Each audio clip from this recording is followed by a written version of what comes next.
on, y'all? I am back with a new video about the review recap of Power Season 3, Episode 9. I know we're a little early, but you know, it's cool. It's okay. I got you. Guys, my name is Kay Shante. What's on? It's your girl Kay Shante, and I am here. It's your girl Kay Shante.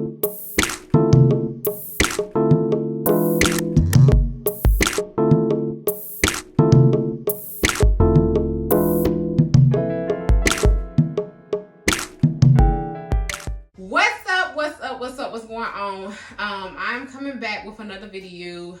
Blame it on alcohol. So let's get into it. So episode 9, let's start off. Honey, it's heating up. It's heating up. It starts off with Tariq is fighting with Cane. And the reason him and Cane is fighting is because of Effie.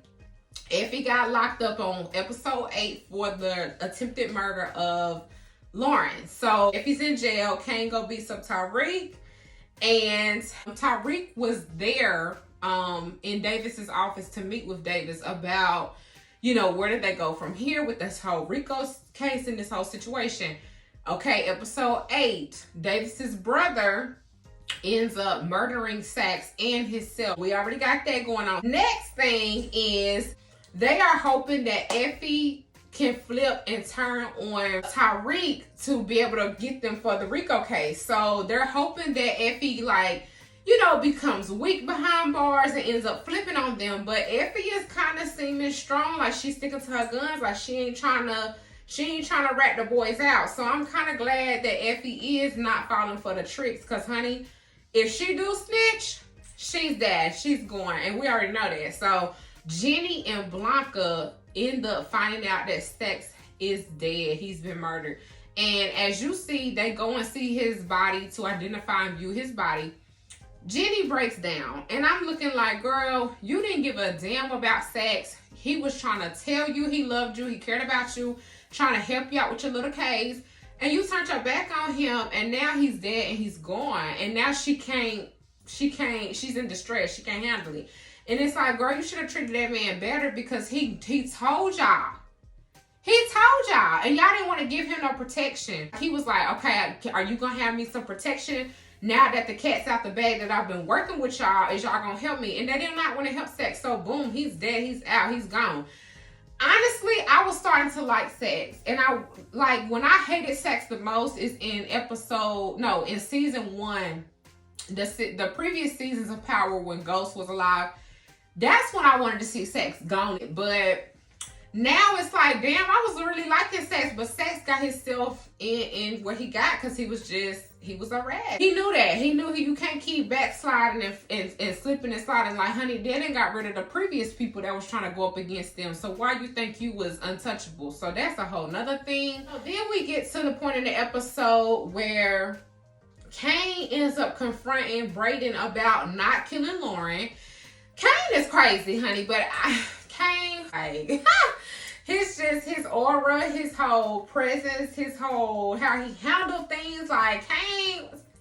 But anyway, he ends up running over Brayden with his car door and ends up putting Brayden in the damn hospital.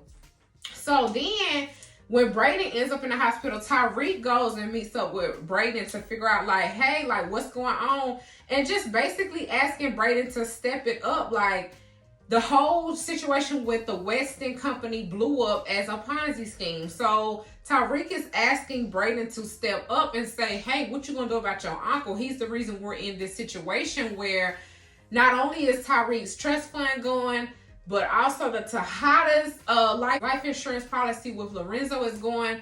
Then you have RSJ's money is gone. Like, you got some heavy hitters that invested into the Weston Company that now their shit is going. So that's not a good look.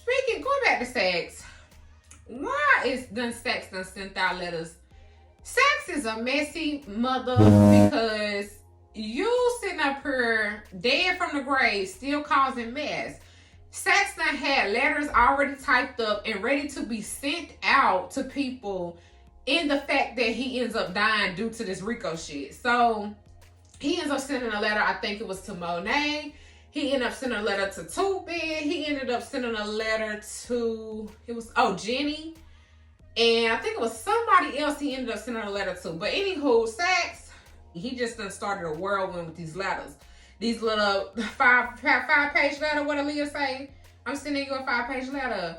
He's doing too much with that. So Saxe is still causing trouble even from the grave. Boom, we get to Gordo. Gordo's mom pays a visit to Monet after the video leaks of Drew basically admitting to Gordo ending up missing, or something has happened to Gordo in the video. So she's coming up to Monet like, please tell me the truth about my son. He's missing. What's up?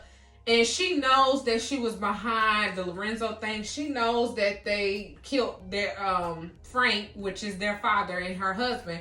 So she just asked Monet like, girl, what's up? Like, be honest. Tell me what's gonna happen. And Monet not doing it. Monet is not doing it. So Rick ends up meeting up with Obi to make a deal with Obi to stall out Noma. With the Rico case going on and Effie getting locked up, they done had to shut down. And then the coffee mate thing, I said coffee mate, with the coffee shop thing and the Bitcoin, that got shut down. They are trying to get this money for Noma, but they really can't at this time. So they go to Obi. Tariq goes to Obi and was like, hey, I can get your family green cards, because Obi asked him for green cards. Moving on. So, honey, Tariq is going around meeting up with everybody in this episode. Next person he meets is Tate.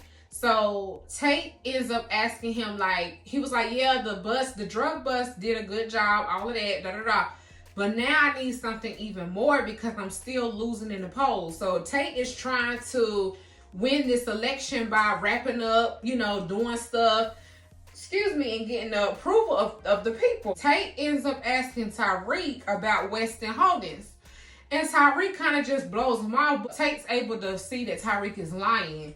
So Tate goes to a lobbyist, a black man lobbyist that's been trying to put Weston Holdings, put them on blast for the fact that they are a Ponzi scheme. The numbers don't add up.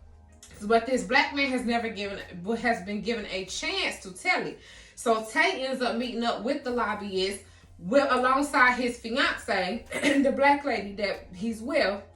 They end up setting a plan in motion to where they're going to blow all of that up. So this is not good because if you remember in episode 8, Tariq had already made a deal with Uncle Lucas about getting their money back. So if he goes and blows it up, that's just going to be it. There's not going to be a chance for them to get their money back. And then Tariq comes back around and asks Brayden to kill his uncle. Like, he like, look, you got to take care of it. You got to clean up. Clean it up. Like, your uncle is the reason we ain't got our money. Okay, so that's what Brayden going back and forth arguing with him about it.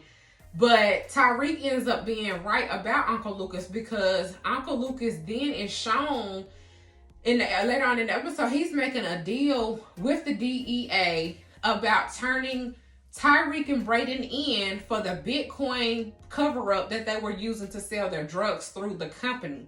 So Uncle Lucas has already got himself a lifeline, so he's going to be able to be saved, he think.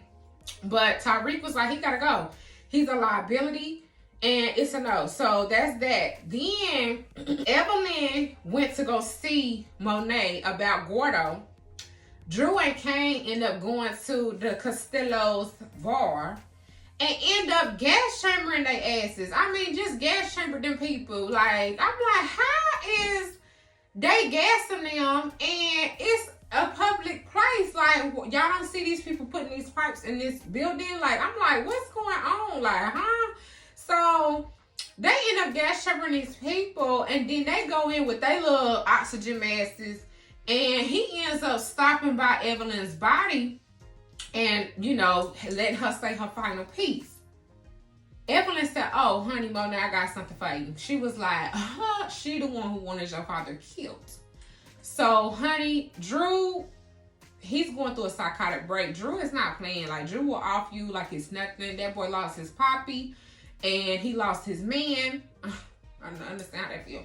But he lost his poppy, lost his man. So it's like, Drew not playing with nobody. Drew is on red. Like, Diana keeps going back and forth trying to talk to Tariq and figure out where she stands in this whole Rico situation. As you remember in episode 8, she got locked up too for being caught on that camera with the locker thing, trying to sell us out at the school. So she got in trouble for that. Moving on from that, Diana goes to Tariq's room, try to talk to him. He's kind of blowing her off. He ain't got time for her. So when Tariq ends up leaving, Diana comes back into his room and ends up looking around his room, nosy, and ended up finding a file with the fingerprints of Lorenzo. If you remember, the detective that Monet ended up killing, the white guy, I forgot his name, he had a file with Lorenzo's prints on them, and Davis was able to get a copy of that file and give it to Monet. That's how Monet kind of pieced together that Lorenzo killed Zeke, because his fingerprints was at the scene.